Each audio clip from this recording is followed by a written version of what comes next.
perdida que entregó su vida por querer ser otra. Estamos al aire nuevamente, 19 horas, 17 minutos en toda la República Argentina, en Santa Fe y también en Corrientes, ya que estamos en comunicación telefónica una vez más con la compañera Eve Argüello. Eve, buenas noches, ¿cómo andás? Buenas noches o buenas tardes, como dijiste la semana pasada, ahí en el medio estamos.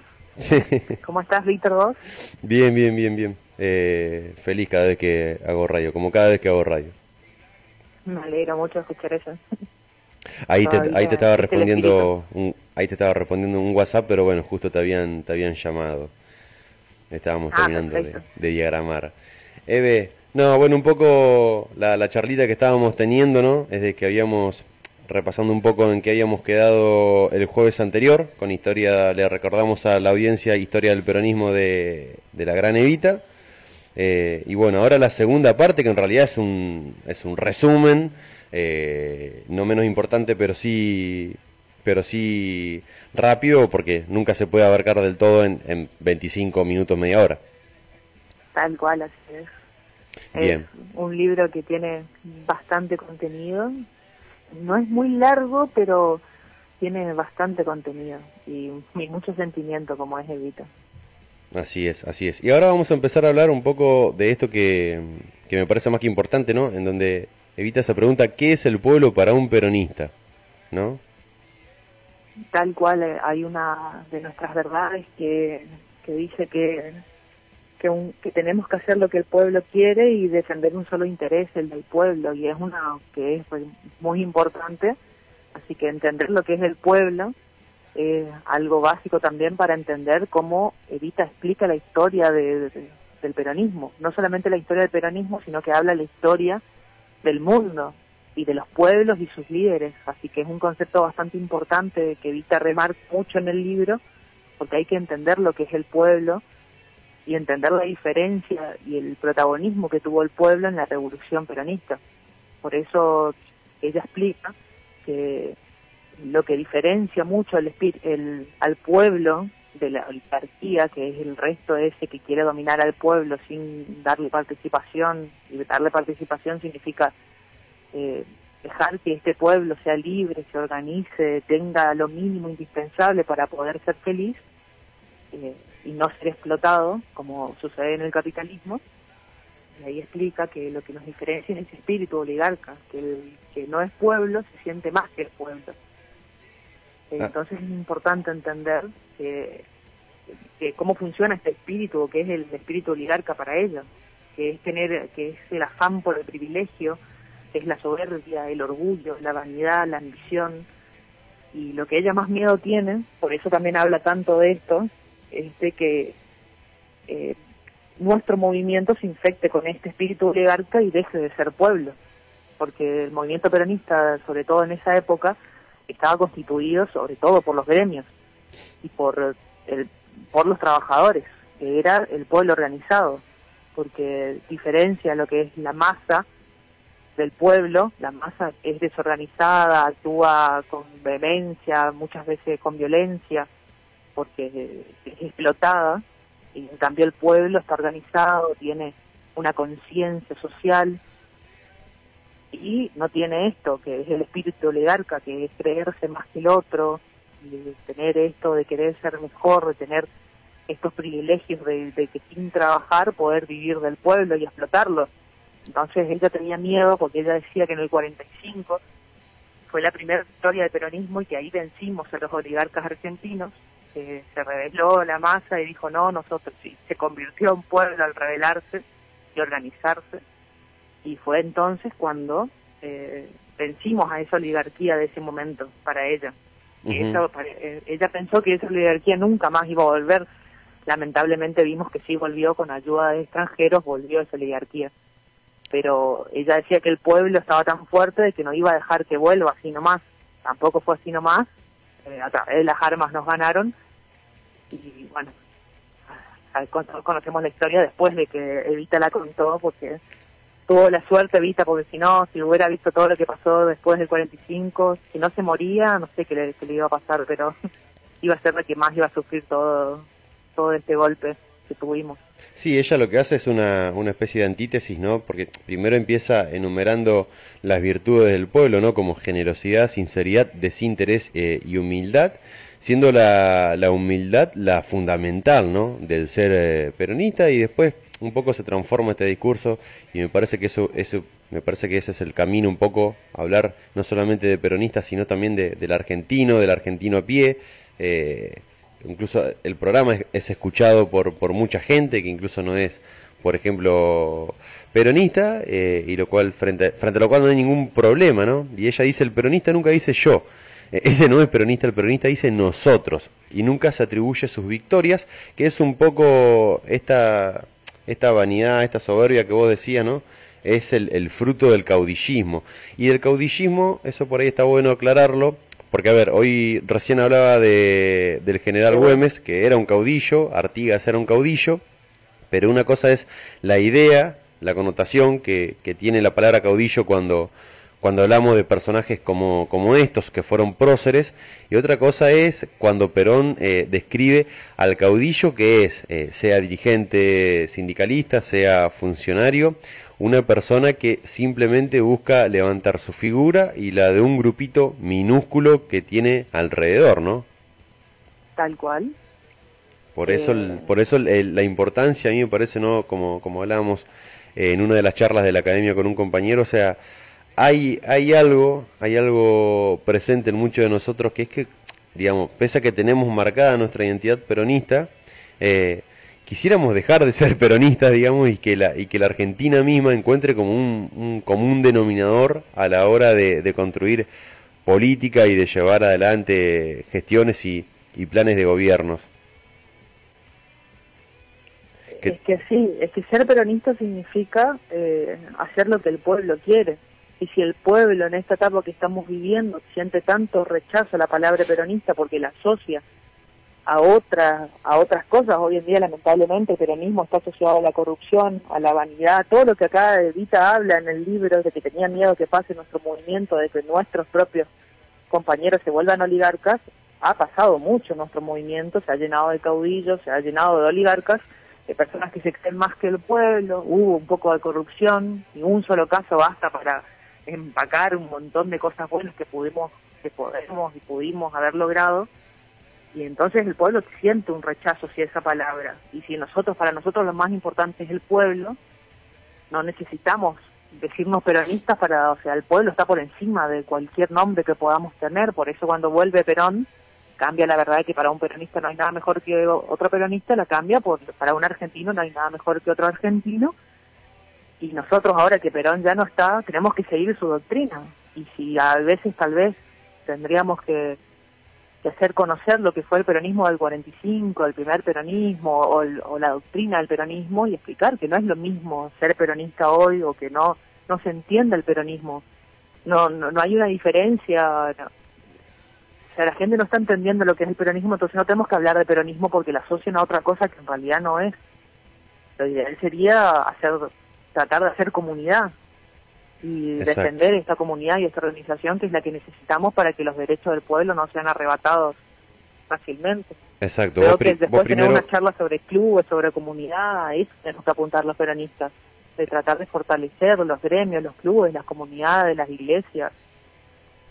Exacto. No, estaba a punto de interrumpirte, porque vos hablabas de los trabajadores nucleados en los sindicatos, y por un lado estaba el sindicato, ¿no? la CGT, por otro lado las organizaciones libres del pueblo, que hoy casualmente vamos a hablar con José González, un amigo del Para Siempre de Banfield. En su momento hablamos con Víctor Lupo también, de hecho Víctor estuvo en el segundo programa de Tarea Fina Radio. Bueno, un poco las organizaciones libres del pueblo, como vos decías, iglesias, a ver, católicas, evangélicas, ¿no? Clubes de barrio, y hay una frase, hay algo que a mí me interesa siempre rescatar dentro de lo que es la formación peronista argentina. El general siempre decía, en materia de deporte haré lo que la CAT me ordene, que era la Conferencia Argentina de Deportes, y con Víctor hablábamos en su momento el deporte incluso como enfocado de la salud, ¿no? Como prevención de enfermedades y demás. Hay algunas cuestiones, ¿no? Que yo siempre digo, por ahí me hace ruido que que el deporte no tenga un ministerio propio, ¿no? Sino que esté supeditado a desarrollo social, y bueno, por ahí se arman o se generan ministerios que vos decís, quizás esos ministerios podrían estar en el ala de desarrollo social y darle un poco más de preponderancia al deporte con todo lo que sufren los deportistas, ¿no? Cada vez que hay una olimpiada, vemos a ciclistas, a jugadores de vóley, aquí en Santa Fe tenemos a las reconocidas chicas de Villadora, ¿no? Que hacen un trabajo, un esfuerzo descomunal para poder hacer un viaje, para poder tener una zapatilla en condiciones, para poder tener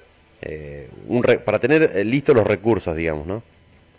Sí, yo creo que hoy, con todo lo que estamos pasando y con todo el tiempo todavía que nos queda, deberíamos también, más allá de hablar del deporte, de elite y de las personas que participan de Olimpiadas, que hay que apoyarlas, que tienen que tener un apoyo distinto, tendremos que hablar de qué está pasando con nuestra comunidad entera, con el hecho de que estemos todos encerrados, o sea, cómo podemos promover la salud física y que ayuda a la salud mental de las personas con este encierro, qué medidas se pueden tomar para que las personas puedan tener más salud con respecto a eso.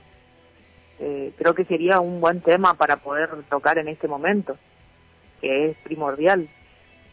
Sí, sí. Un poquito de eso vamos a hablar con José también. O sea, cómo están desarrollando, qué clase de políticas están desarrollando ellos casualmente en esta etapa de pandemia, ¿no? Porque la verdad que es todo un tema.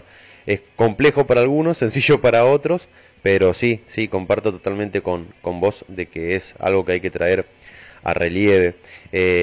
Un poquito vos hablabas de la formación anteriormente, que era una de las puntas que habíamos tirado en producción. ¿Para qué nos sirve la formación? ¿Para qué nos formamos como cuadro, no? Bueno, ahí un poco lo que hablábamos fuera del aire era esto, ¿no? De que Evita precisamente decía, tiene que haber cuadros formados para marcarle el rumbo a un dirigente en caso de que se torza ese rumbo, ¿no? Es que sí, justamente lo que tiene un dirigente peronista que tener es que tiene que escuchar al otro.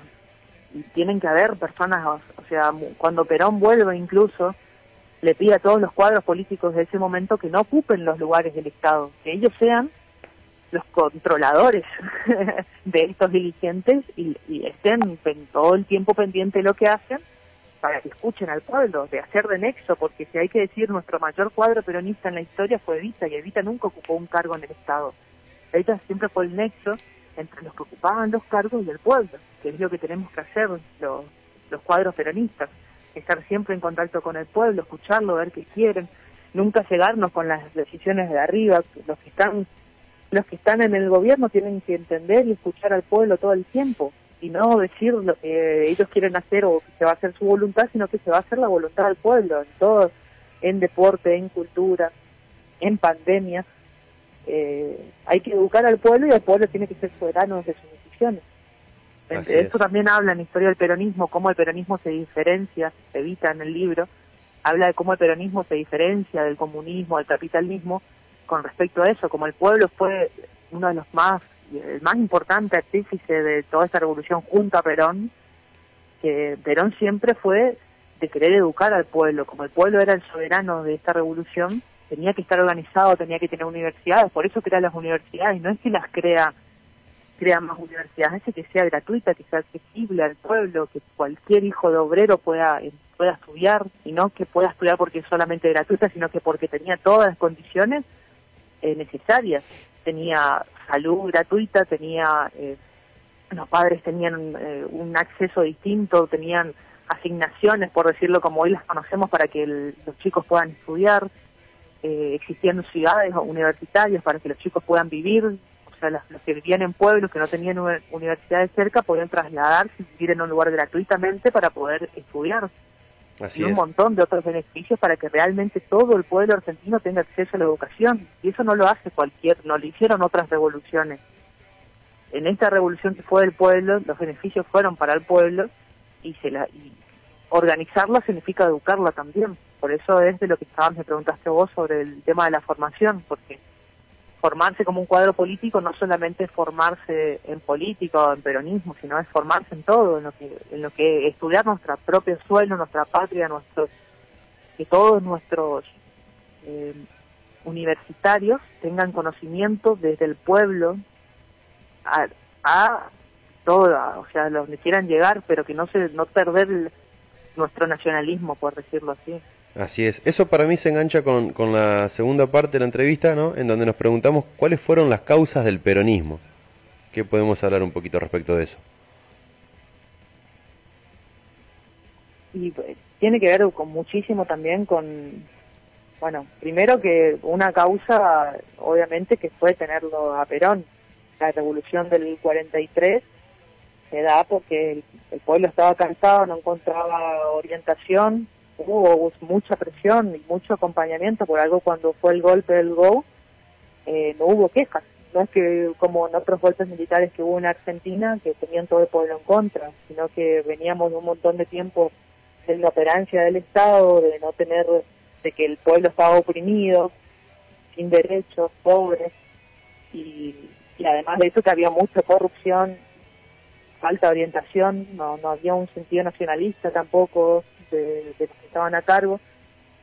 Entonces llegó el golpe y bueno, y el peronismo nace también, eso también habla en el libro, de cuándo nace el peronismo, se pregunta Evita, y cree que no nació en el 17 de octubre del 45, que esa fue la primera victoria del peronismo. Que el peronismo nació antes, cuando se crea la Secretaría de Trabajo y Previsión, ni siquiera en el golpe del 43, porque a pesar de que hubo muchas medidas que eran a favor del pueblo, recién empezó a organizarse el pueblo y a llevar una doctrina peronista cuando Perón toma la Secretaría, no la toma, él pide que lo designen secretario en la Secretaría de Trabajo y Previsión, y es entonces cuando nace el peronismo para ellos. Y no solamente cuando crean la Secretaría, sino cuando se encuentra el primer obrero, el primer trabajador con Perón, y se da cuenta de que hay una realidad y deja de solamente tener esperanza en un futuro mejor, sino que ve la realidad y le dan en sus manos un beneficio, logra tener jornada de 8 horas, hay muchas cosas históricas que se logró ya en esos 2 primeros años, y gracias a esos grandes logros que tuvieron los trabajadores a partir de organizarse a través de la Secretaría, recién es que se da el golpe, se da el rescate, digamos, de Perón del 45.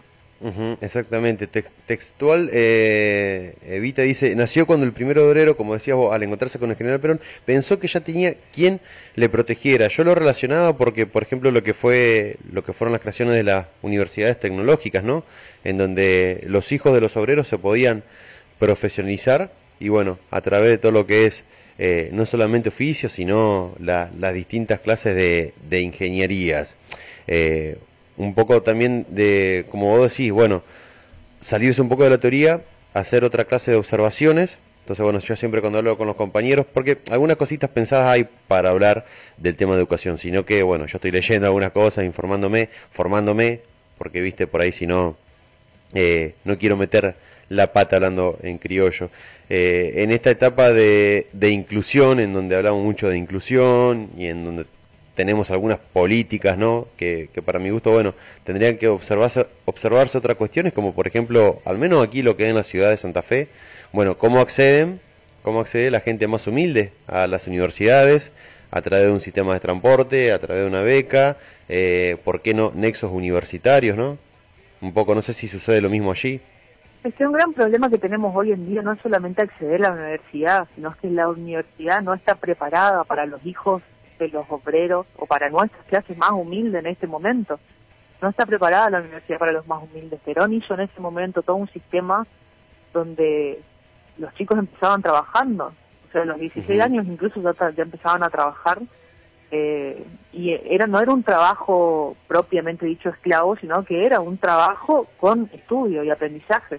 Y tenía todo un proceso de 2 años de estar ahí, siendo ayudante de algo, trabajando, aprendiendo. Pasabas, después de 2 o 3 años de estar en ese eslabón, a una universidad obrera primero, que no es lo mismo que la universidad que hay hoy en día, es una universidad mucho más práctica, es algo más natural para... O sea, un cambio más fácil. Hoy en día, vos imaginate que hasta para nuestros propios para nuestra propia generación tal vez es difícil ir a una universidad. Nosotros mismos, por ahí, si dejas mucho tiempo estudiar y te sentás de nuevo, no es fácil ponerte a leer 8 horas al día. Tal cual. O sea, no, la universidad hoy no está preparada para una persona que apenas terminó la secundaria, una secundaria que tal vez viene con un montón de problemas, como años como estos, que tal vez no tenés ni clases, o que vos ibas a la escuela para solamente comer y de repente te encontrás. No hay una universidad hoy que esté preparada para los más humildes. Sí, para los más humildes, para los trabajadores. El jueves pasado, casualmente, el anterior, casualmente también la entrevistaba a Soraya Solubrigen, que es una ex profesora mía. Entonces, bueno, un poco hablando de la carrera, me dice, ¿por qué no empezarla de vuelta? Y le digo, mira, tengo que pensar muy fino porque, bueno, trabajo de noche, mi trabajo es medio complicado, tengo los fines de semana recargados. Y la última experiencia académica que tuve era que gran parte no sé si decir gran parte, porque muchas veces me tocaba estudiar en el colectivo, en alguna sala de espera, ¿no? Y la verdad que, bueno, es medio complicado ser laburante, como vos decís, y dedicarse a full al estudio, ¿no? Más allá de los modos que hay a distancia, ¿no? En donde tenés un poco de más flexibilización en cuanto a tu tiempo, ¿no? U organización. Pero bueno, comparto con lo que decís. Y Eve, sí, creo que necesitamos una instancia un poco más práctica en el estudio, que no tendría que ser todo puro libro, que debería haber otra opción de aprender, que no solamente se aprende de los libros, que también hay grandes maestros, y que trabajando incluso, y el trabajo es un bien para la nación entera, se puede aprender. Deberían haber otras instancias y otros caminos, no son estos que nos trajeron de otros lados, que no son los propios son los que creó Perón, tal vez algún otro que empiecen en la educación a crear otros métodos de aprendizaje que sean argentinos, que estén creados para que los argentinos puedan aprender, estudiar y mejorar y capacitarse, porque ese es uno de los derechos de la Constitución del 49 también. Tal cual. La capacitación del obrero. Y la capacitación significa aprender, estudiar, ir mejorando, ir teniendo más títulos de grado. Tal cual. Mira, invitamos por lo general, bueno, tiendo a compartir las redes sociales de Tarea Fina, ¿no? Sobre todo nuestro canal de YouTube, Tarea Fina TV, pero aparte las 2 primeras temporadas están colgadas en el canal de Hora 60. Ahí hablamos de la Constitución, Gonzalo habla de la Constitución del 49, en lo que es un muy buen programa, así que desde ya invitamos a ver nuestro canal de YouTube y también los programas que han quedado en el canal de Hora 60. Bueno, un poco a modo conclusivo me parece que es lo que hablábamos en la charla anterior, en la primera parte, en donde la historia del peronismo, decía Eva, es la larga lucha para conseguir que una masa sufriente y sudorosa se transforma en pueblo. Me parece que eso encaja como modo conclusivo, no sé vos qué pensás. Es tal cual, y sobre todo en Argentina, en la historia del peronismo, eso es lo que pasó, y que en la nuestra es la revolución como que más lograda en favor del pueblo, porque se basa en el pueblo, surge del pueblo y es para el pueblo. Y eso significa que si queremos un pueblo, tiene que ser un pueblo organizado, no puede ser una masa, tiene que ser, como decíamos, un pueblo educado, un pueblo organizado, un pueblo que sepa defender los derechos conquistados. Exactamente. Es así.